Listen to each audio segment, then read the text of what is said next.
It is wonderful to be back in this congregation, to be on this pulpit. Many people have greeted me warmly and commented on how good I look. You know, there are 3 stages in life, you know that. Youth, middle age, and you look good. I'm in the you look good stage. My thanks to Rabbi Bonder, Rabbi Lefkowitz, Kenner Murley for letting me come back once again to share some thoughts with you as we get ready for Yizkor. I want to make sure before I begin, Mom, can you hear me okay? Okay, because it's important.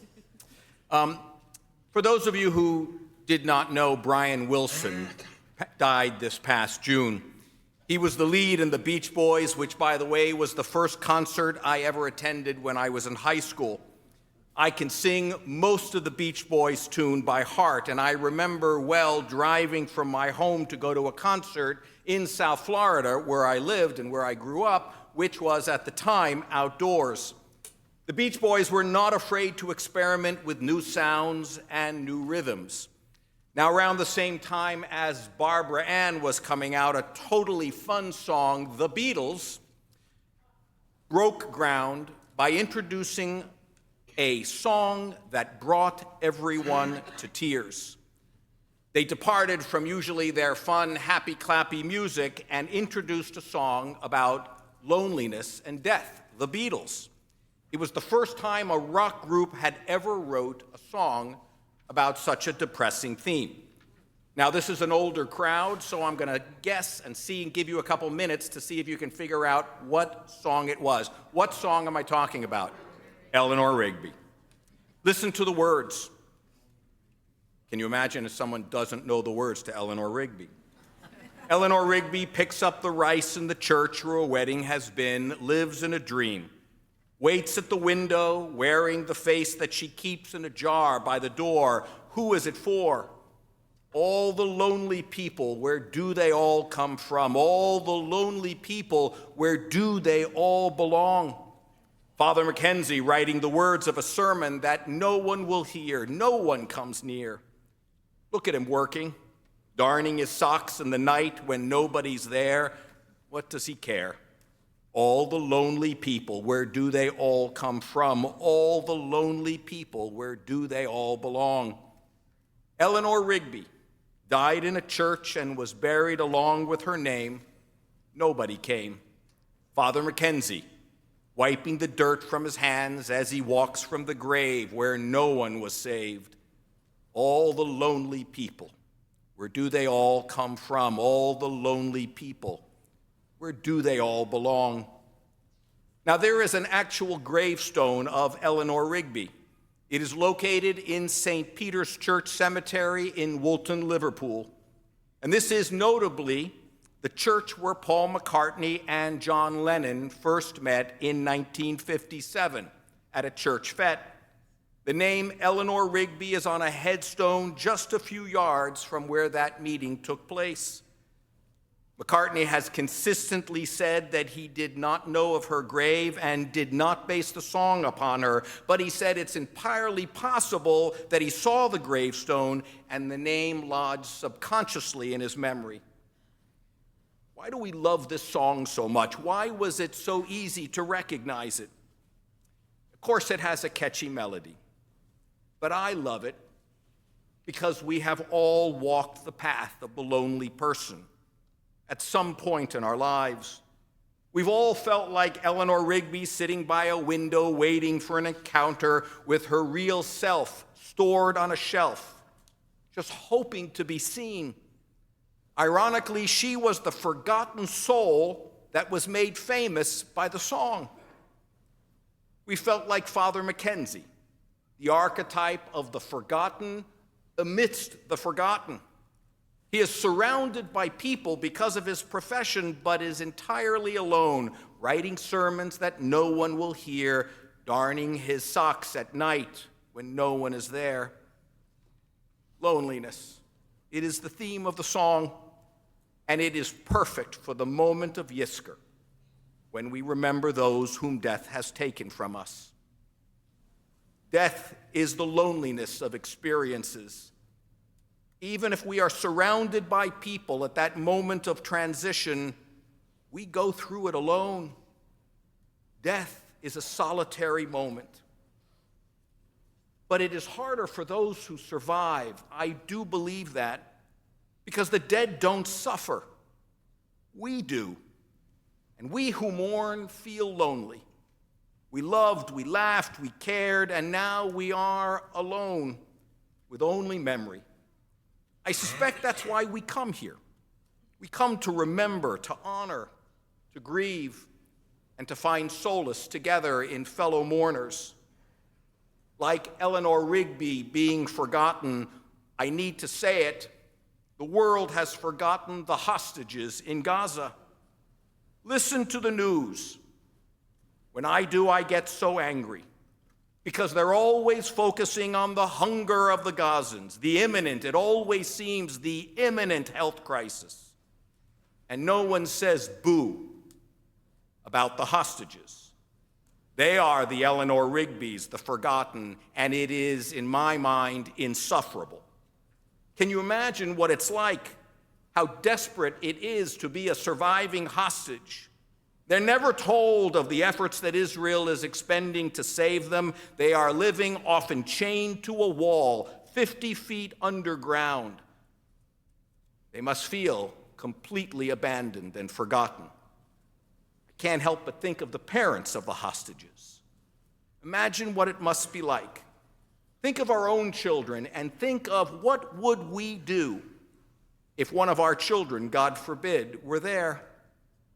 How far would we go? How loudly would we scream? How vociferously would we protest?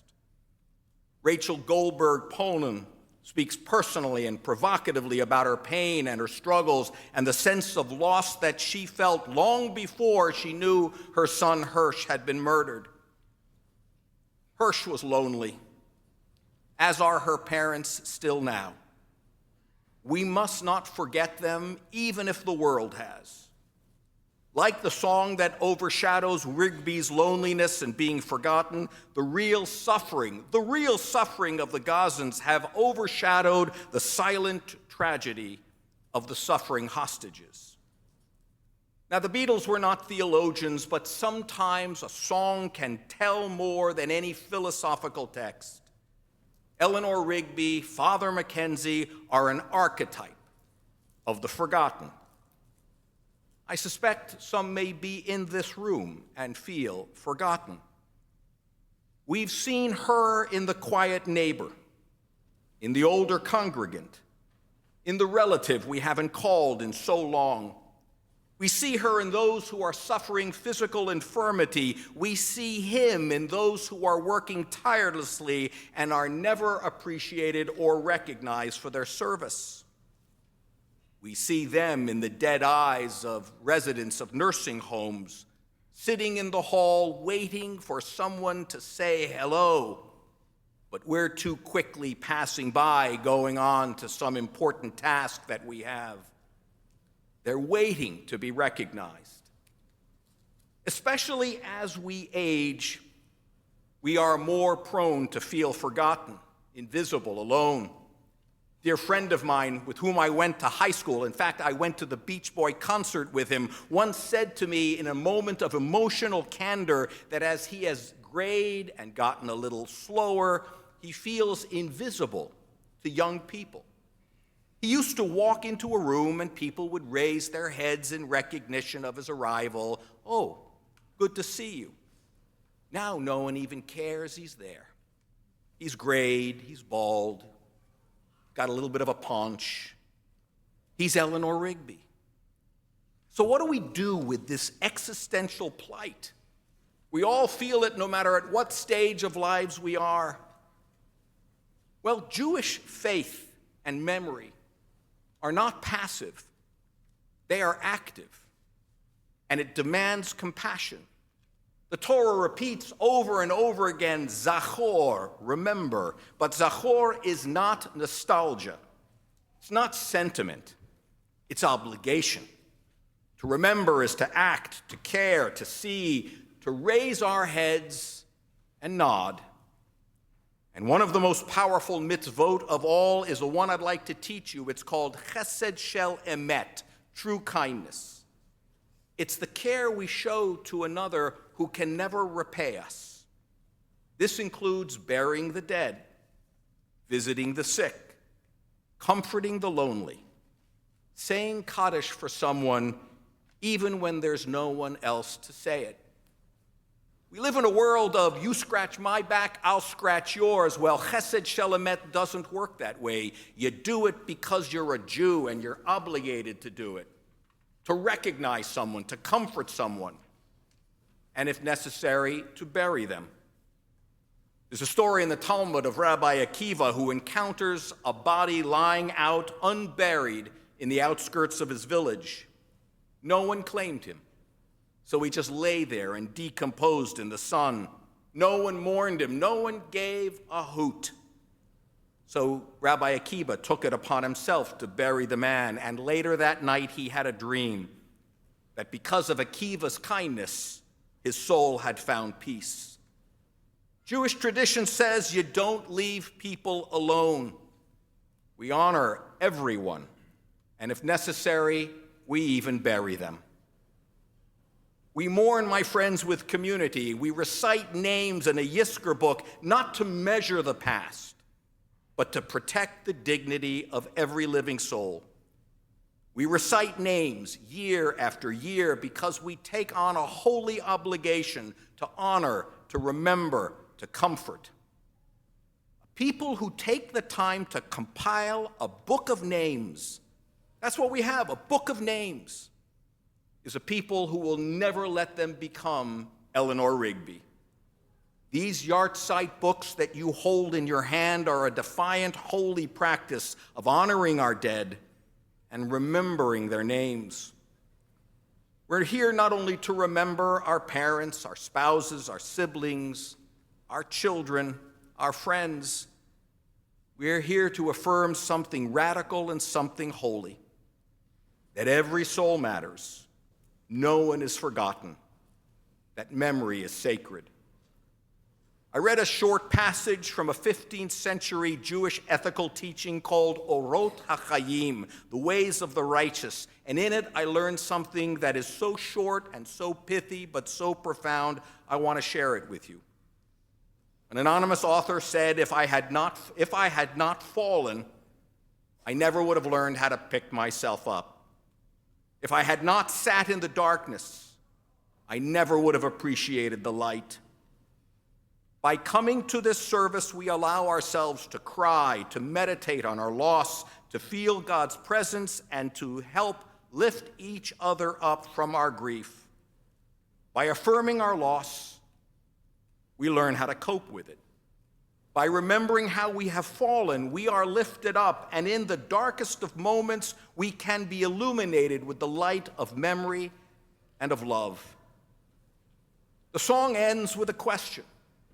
All the lonely people, where do they all belong? What happens to a world where people live and die without ever being seen? We know the answer. It becomes colder, harder, emptier. But not here, not now, not in this house. We are commanded to build a world of chesed, of kindness, of rachamim, of compassion, of shalom, of wholeness. Let this Yizkor be a moment of grief. Let us not be afraid to cry, but let it also be a call to action. Let us see the lonely. Let us recall the forgotten. And let us visit the ones who have no visitors. Let us not allow someone else to be buried along with their name, because today we remember. We remember those we have loved and lost. We remember the hostages forgotten by the world. We remember those we didn't even know, but still deserve to be known. We remember the Eleanor Rigbys and the Father Mackenzies in our own lives, and we say this: your name is not lost. Your soul is not forgotten. Your presence made the world different and still does. Through the words of the prophets, Isaiah said and taught us that God will not forget us either. Karati b'shimcha li ata. I have called you by name, and you are mine, says God. So let us call them by name. Let us remember with compassion. Let us cry together, breaking the loneliness of loss. And let us believe in a world where no one is truly alone. Let us sing songs of belief, of compassion, of connection, and through this sacred moment, ease the pain of loneliness with the only gift that we have, the only gift in the end of days that truly matters: love and care. Good Yontif.